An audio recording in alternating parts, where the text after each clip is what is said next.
They are funding the war by means of getting their banks, not only the state into debt, but their banks into debt. So the banking system in Russia is now getting quite fragile. And these costs are only going to increase. You can't spend 40% of your budget on defense and security without squeezing your healthcare, your education, your investment in infrastructure, all the things that Russia desperately needs. So the longer this war goes on, the harder it is for Russia.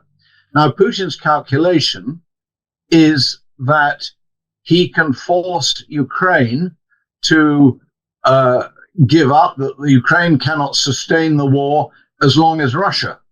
Well, he may be wrong, because you in Ukraine are fighting a war literally for your existence, your freedom, your sovereignty, and clearly you have the strongest incentive of everybody to see this war end, but not at the cost of your own freedom and your own lives. It's a different calculation in Russia. This is not an existential war for Russia. Russia is not actually under attack, and Russia has the option of ending the war. But this, as I say, depends very much on Putin making a different sort of calculation to the calculation that he's made up to now. As this year goes on, it will become harder and harder for Russia to sustain the war. It is difficult in Ukraine to find enough troops to mobilize more forces, but it's also difficult in Russia. Putin has not dared to order a second mobilization, compulsory mobilization of Russian forces, because when he did that in September of 2022, it was massively unpopular. And he is frightened of doing that again. Why is he having to use North Koreans? That is not a good sign for Russia. It's actually very humiliating for Russia, for Putin to have to go on bended knee to President Kim in North Korea, an utter pariah, and ask for artillery shells and troops. So Putin has got a real problem. He's going to run short of people willing to fight in this war, however much he pays them, and he is running short of tanks, short of other equipment, and short of money. As this year goes on, all of those problems become deeper and deeper for Russia. But you're confident that the decision on ceasefire in Ukraine will completely depend on Vladimir Putin? Well, no, it takes two sides to agree to a ceasefire. But when I look at long range at Ukraine's position, there are clearly two elements that are critical for Ukraine if Ukraine is going to be able to accept a ceasefire. One is that Ukraine should retain its full sovereignty, its full freedom of decision-making, freedom of action. And the other, and the most difficult one, is that Ukraine clearly is not going to want to accept a ceasefire unless Ukraine has credible guarantees of its security, a real sense of certainty that it has the means to deter Russia from attacking again. And the sort of measures that would be required to give Ukraine that level of security are measures which Putin, I think, will find very hard to accept. So I think that's the critical point in the negotiation. There are a lot of other things that will be involved, a lot of elements that will be on the table. But the crunch point is Ukraine can't have a ceasefire unless the ceasefire gives Ukraine security and the means to prevent a further attack by Russia. And that would require Putin accepting measures that he, at the moment, I think, is very reluctant to accept. President Zelensky says that Vladimir Putin is afraid of Donald Trump because Donald Trump has the power to stop the war against Ukraine.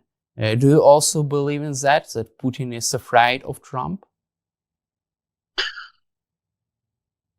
I don't know whether he's afraid of Trump, but Trump is a bit of an unknown quantity. in a way that gives Trump some leverage. I think Putin is probably a little nervous about what Trump might do. None of us know what Trump is going to do, and I suspect that Trump himself probably doesn't know at this point what he's going to do, although he becomes president now in 7 days' time. But he has a range of options. One of his options, which I hope he will look at very seriously, is to increase pressure on Russia. If Trump is going to go into a negotiation with Putin, and Trump has now talked about the idea of having a meeting with Putin, he needs to have leverage. How does he get that leverage?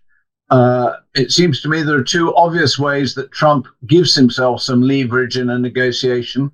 One would be to increase American military support for Ukraine. And the other, and I think really important one, would be to increase the pressure on the Russian economy. The Russian economy is the Achilles heel of Vladimir Putin. It is his weak point. It is in trouble. And there is more that could be done to tighten the sanctions on Russia, particularly the sanctions on the export of oil, but also more secondary sanctions to prevent third countries providing all kinds of services for Russia, supplying equipment to Russia that cannot be supplied directly, providing financial services, trading with Russia in different ways. And I think that the Americans have the power, in combination with the Europeans, to put more economic pressure on Russia. And so if I was advising Trump, I would advise him not to rush into a meeting with Putin, but to make sure that before he had any meeting with Putin, he actually had not only a carrot, but a big stick. And if Trump does that, he might have a chance of persuading Putin to give some ground. But without that, if he just goes into a meeting without that level of preparation, I think the meeting will be a failure. So do you believe that Donald Trump has enough power to force Vladimir Putin to agree with a ceasefire proposal? No, I don't think Trump is in a position to force Putin or indeed to force Zelensky. Trump cannot just impose a settlement. Putin would, rather than accept humiliating terms from the Americans, Putin would continue the war. And he has the ability to continue it, although he will find it harder and harder to sustain the current level of hostilities. But he would be very determined not to be humiliated by Donald Trump. He has to be able to claim that he has achieved something in return for this huge loss of Russian life and Russian resources that the war has entailed. So Putin has the ability to say no. Trump does not have the ability to force Putin to accept whatever Trump wants.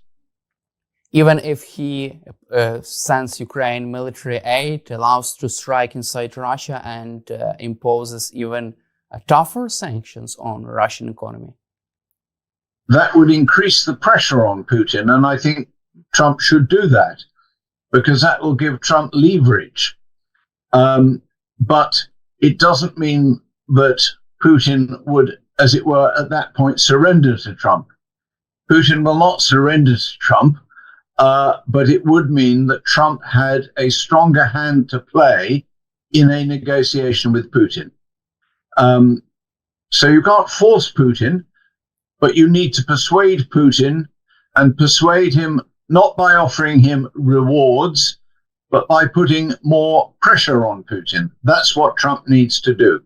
But do you believe that it would be possible for Donald Trump to persuade Vladimir Putin about any kind of topic, about a ceasefire? Is it really possible to persuade Vladimir Putin about in any kind of topic?